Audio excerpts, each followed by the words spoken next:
আমার মেয়ে আজকে একটা বায়না করেছে। বায়না না, আবদার করেছে। শুনুন ও কি বলে। কি আবদার করেছো মা? আজকে মাকে বলেছি পোলাও আর আলুর দম করতে। মা পোলাও আর আলুর দম করবে। মেয়ে যখন বলেছে পোলাও আর আলুর দম তো করতেই হবে, তাহলে আমরা পোলাও আর আলুর দম করি।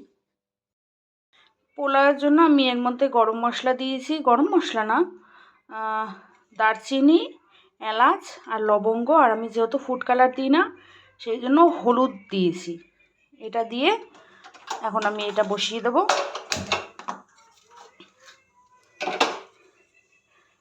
হোক, তারপরে চাল দেব। গরম হোক, তারপর চাল দেব। পাতাটা দিতে ভুলে গেছিলাম, এখন আবার তেজপাতাটা দিয়ে দিলাম। জলটা ফুটে গেছে, এবার আমি ভিজিয়ে রেখেছি চাল, সেই চালটা দিয়ে দেবো।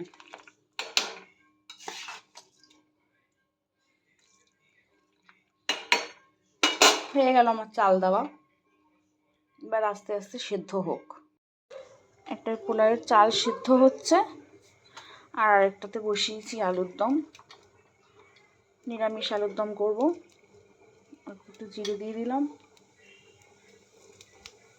এটা ভাজা হোক, তারপরে আলু দেব।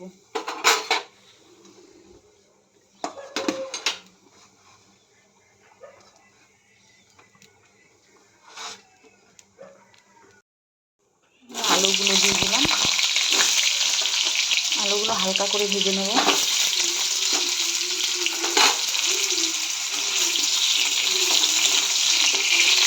আলুর দমের জন্য আমি এখানে একটা মশলা নিয়েছি।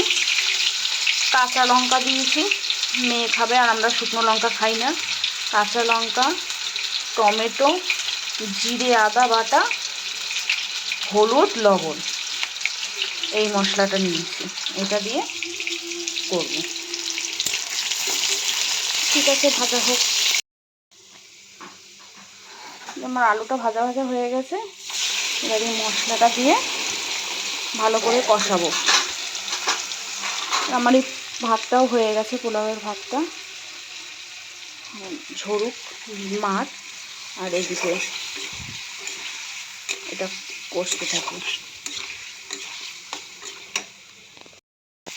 মশলাটা কষানো হয়ে গেছে, এবার আমি পরিমাণ মতো জল দিয়ে দেবো। আলুটা সেদ্ধ হতে যতটা জল লাগে, একটু কষা কষাই করবো। সামান্য একটু ঝোল ঝোলও থাকবে, একটু কষা কষাও থাকবে। হোক। পোলাওয়ের ভাতটা রেডি হয়ে গেছে। কাজু কিশমিশ আর ঘি, একটু ঘি দিয়ে দেব। পুরো যেহেতু ঘিতেই হবে,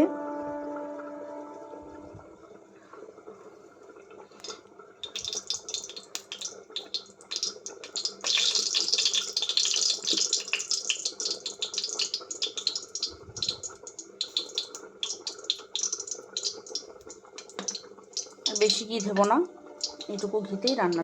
আমি ঘিটা গরম হলে এর মধ্যে কাজু কিশমিশটা হালকা করে একটু ভেজে নেব।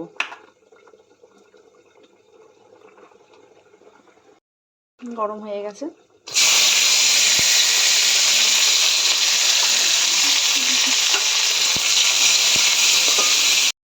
এবার আমি স্বাদ মতন চিনি আর নুন দিয়ে দেবো। ভাতটা দিয়ে দিয়েছি।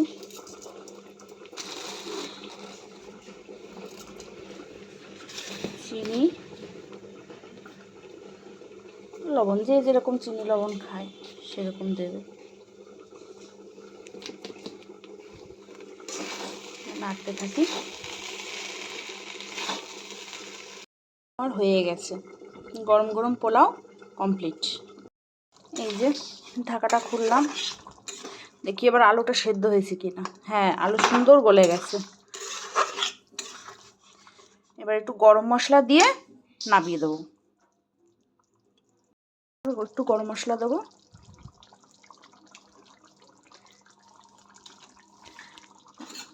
নামিয়ে দেবো।